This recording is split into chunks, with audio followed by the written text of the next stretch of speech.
What's up, guys? Here is, I believe, episode 3 of the series that I'm doing where I do replay analysis and I post it online. So this is from MLE, the community league that I'm partnered with. If you are interested in MLE, this is a great way to join. You can look in the description below for info on that. It's a community league. You play twos or threes or both. You get drafted to a team, play some league play, and then you eventually play some playoffs. And there's a champion for twos and threes. It's a super cool league based off of your rank too. So you're only playing people around your rank, some maybe a little worse, and then some a little bit better. So you get exposed to a little bit of both. But that event is something that I try to do weekly, and I do a giveaway of a replay, so that's a good way to get an opportunity to do replay analysis with me. And then if you want guaranteed replay analysis with me for $25 a month, you can join my Academy program, which is also linked below, and that is a way for you to get replay coaching every single week for the price of a single one-on-one. So great way to get consistent coaching if you're trying to get better long term. And it's subscription based, so you can join whenever you want, you can leave whenever you want. No long term commitment on that. If you have any questions, feel free to join my Discord, ask me in there, whether regarding the program or if you just have questions about the replay analysis or your own gameplay. But with that being said, let's hop right into it. Okay.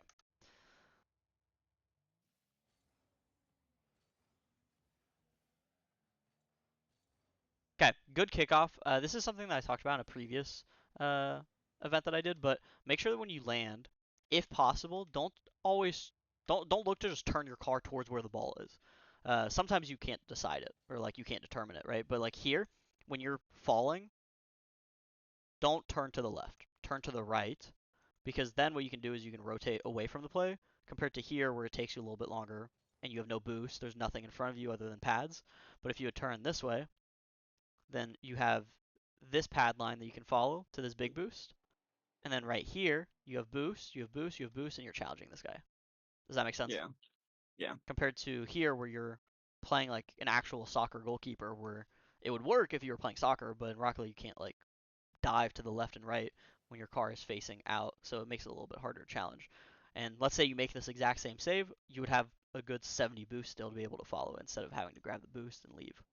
And then when you leave, yeah. look what you do immediately. As soon as you land, or as soon as you grab the boost, sorry, you turn back in,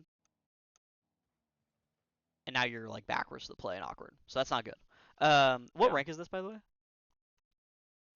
CL, so probably between C2, C3-ish, Okay, around there. sound good. Is that what you're sitting at?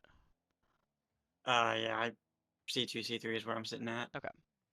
So yeah, in terms of just habit building, it's important that one we get in the habit of every time like that we land from a play or that we grab boost, we turn kind of away from the play and more towards the net. Unless like there's exceptions, right? Everything that I tell you, there's going to be some exceptions. Some of them have more exceptions than other, but in this one, the main exception is if the ball is literally passed to you, then obviously turn towards the pass. But otherwise, you want to be turning away. So like here, you turn towards the ball when you should turn the other way. And then this one, when you grab the boost, I want you to grab the boost, and instead of just turning back in, and then what that does is as this guy goes, you're holding up the line for DZ because he has to stop at the front post. What I want you to do is push up, look for this bump, and then after that go behind. Or Okay, let's yeah. say that you push up and you get the bump, right? And this guy takes the ball, or he doesn't grab that boost, sorry. He takes the ball and he goes up the wall. Then after you get the bump, you could go out to the midfield and you could pass it to you. Or you could even bump the last guy if he solo plays it, right? And then maybe he gets an open net. Or let's say you don't get the bump, then in that case, you try to catch this guy on your way back, and then maybe Atomic beats this guy anyways, and then after that you could turn towards the play because maybe he passes mid to you. But I want you to push out. That's what I'm saying. Because otherwise you kind of just get stuck on defense. You're accepting defeat before you even try anything. It's like you got Yeah. boost and then you immediately just backed off and played more passive. Versus if you had pushed up right here, you could have just demoed that guy because he was pretty much standing still on the wall for a second, or at least forced him to jump off the wall or avoid you, and then Atomic could have, from seeing that play where the guy pushes up the wall because he's avoiding your bump, he just goes down and around, and then if he flicks this guy, it's a goal. Now, that's a lot of dominoes that have to fall correctly, right? But we want to make sure that we do our job. But since we're awkward here, we don't really get the best touch. Makes it a little bit hard. And then again, we're going back into this position where we're a little bit awkward. So let's see what we do here. See how you're doing it over and over again. Instead Yeah. of turning back towards your back post, you're holding up the line. DZ could be going right now and you should be behind him. But instead, you're like in this area and he has to hesitate for a second. He has to wait to see if you're going to go. Look at it from his perspective.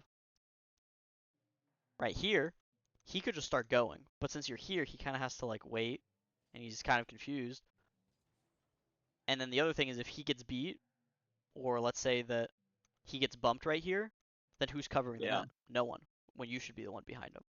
So we just kind of keep turning back in. We're not really accomplishing much. So it looks like our pattern right now is just every single time that we make a touch, we're kind of turning incorrectly. So there we boom it to the corner. Not the most ideal. It'd be better to test their defense, right, and shoot at the net if possible. After that, we rotate back post. This one's a little bit more obvious, so it was a little bit easier for you to make that decision, I think. Good, we look for the bump. Good, we look for the bump. But after that, once we don't get the bump, or as soon as we make him jump right here, this is where you should just turn away and go to the back post. You can kind of see the natural line is 1, 2, 3, 4 back post. We just don't want to chase into the corner because right there you could have just bumped your teammate. And then the other Yeah. thing is you see how you're again not facing the play. Versus we should be at our back post facing the play with some boost. We might not have 100, but we'd be facing the play with boost. And then if this guy shoots, then we can save it. And then if you do grab this boost, again, make sure you turn towards your net, not out, because there's nothing for you to protect over here. Your net's Yeah. the other way. So now you're awkward, and then we just gave the ball back to the guy. Again, we do it again, and because of that we double commit. Just go behind our teammate. Here we do it. That's good. There we can cut the line because we see he's going the other way. So let's see what we do right here. Cover the backboard. That's fine. That would be an exception. This is an exception because did you get to decide what direction your car faces? No. You just landed this way. So you kind of have to go this way. So this is fine. Totally acceptable. Oh, no one jumped. So you end up jumping. Really good 50. That is unfortunate that that wasn't a goal. After that, pass mid. That's good.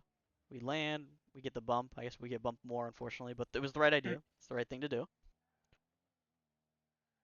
Again, make sure when we're rotating, don't rotate right towards the ball or right into the middle of your net. It's like right here. This is kind of a secret formula that you can use. Is this mid line? Totally fine. Very acceptable. But when you get here, you either split here or you split here. In this situation, the left makes more sense. And then from there,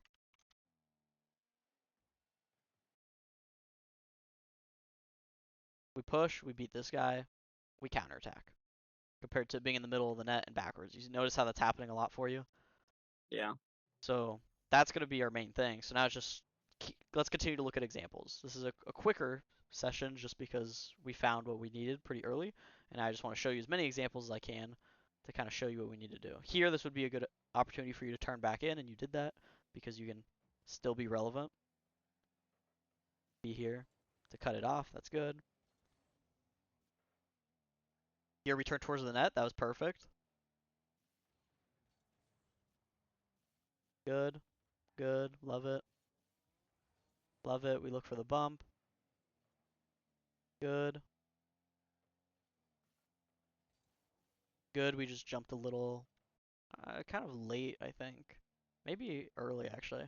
Yeah, I think we could have waited a second longer, or we could have jumped earlier. Either would have done it. Because if we jump earlier, then we would have gotten to it. If we jump later, then we can take a little bit more time to angle our car. Because when you jump, you're not facing up, you're facing forward. And then you face up at the end. So Yeah. your momentum is all forward instead of up. Maybe even just Do you think braking I and then could have? jumping. Go ahead.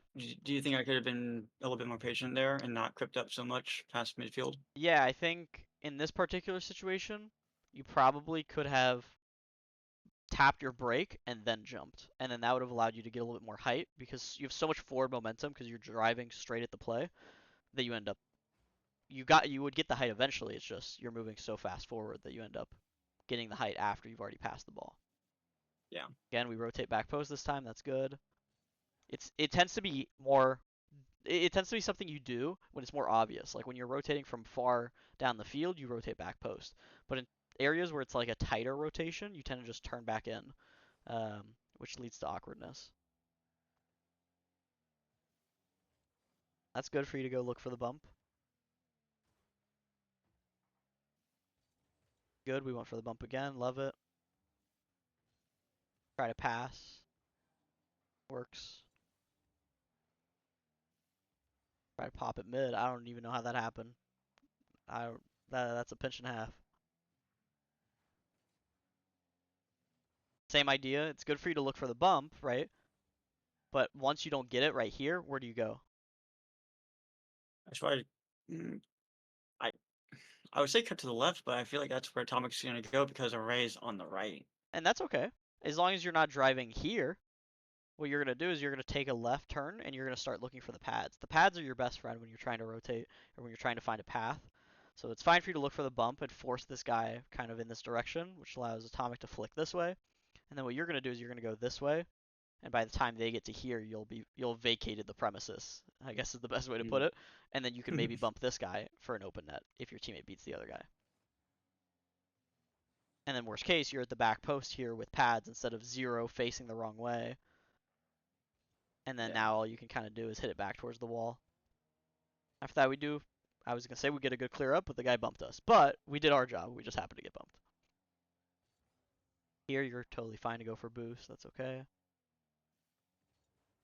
Definitely hesitate a little bit when it takes us a second to recognize that it's our turn to go for the ball, but I don't think that's our focus for today. I would just keep that in the back of your mind of we want to be a little bit more decisive when recognizing, okay, it's my turn to go for the ball and just go. Because it looks like there's been a few plays where there's hesitation with either yourself or sometimes a teammate, and then we're not sure who should go, and it takes us a little longer to go than it should.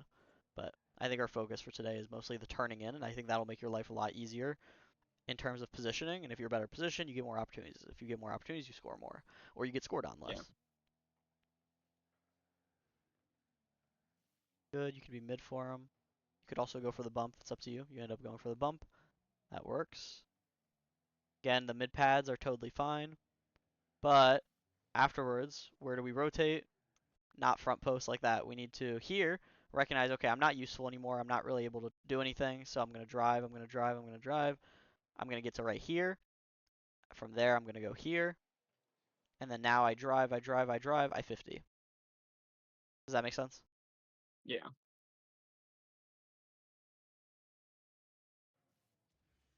Because there we kind of got caught off guard because we're not facing the play. And when we're not facing the play, it's a lot harder to do anything.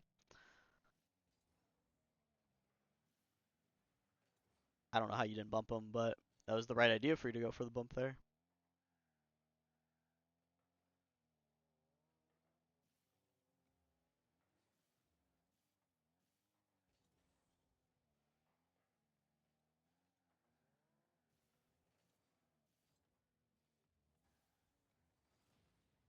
Good, we bump. Bump again. Back post. Kind of.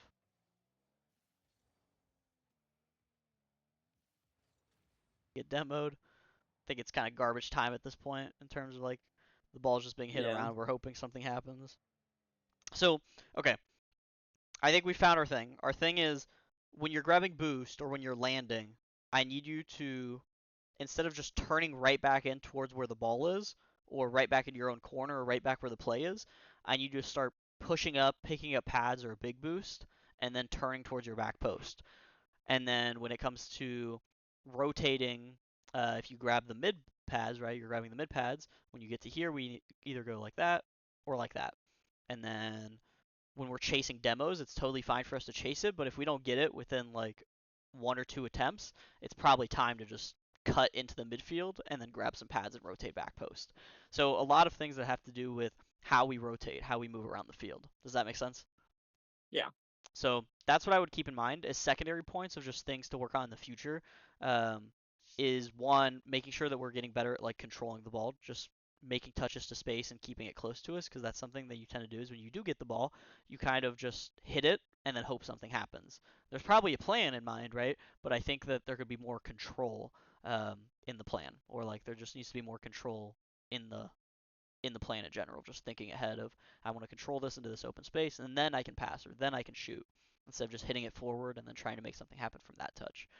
And then one more thing, which is a little bit less hesitancy when we recognize it's our turn to go. So that could either be we're not sure if we can beat them to it, or maybe it's we're taking too long to recognize that it's our ball. And that's up to you to decide which one of those that is, because I don't know. That's up to you in terms of you being honest with yourself. And then from there, you can kind of address that issue, which is either going off of a first touch instead of hesitating, or if we're not recognizing that we're first man, then we need to do a better job of paying attention to where our teammates are so that we know what our responsibility is at all times. But those are Yeah. more sub points. The main thing for now is the way that we rotate after we've made our plays first. And I'll upload this video so you can access it.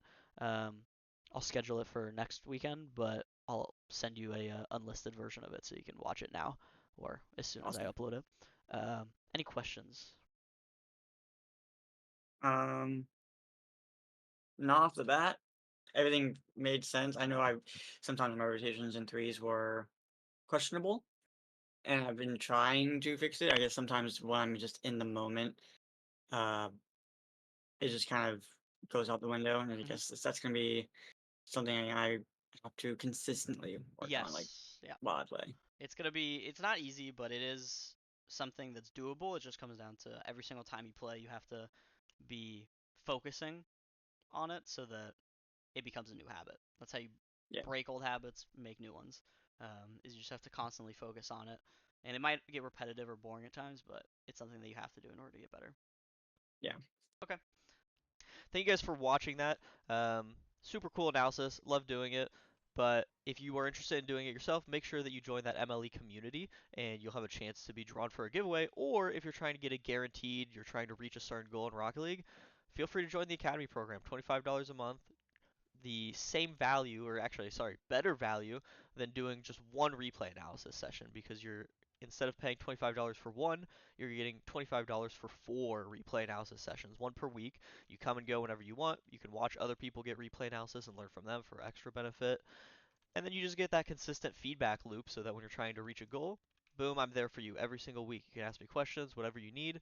That's what the Academy's for. But with that being said, appreciate you guys watching and have a nice rest of your day.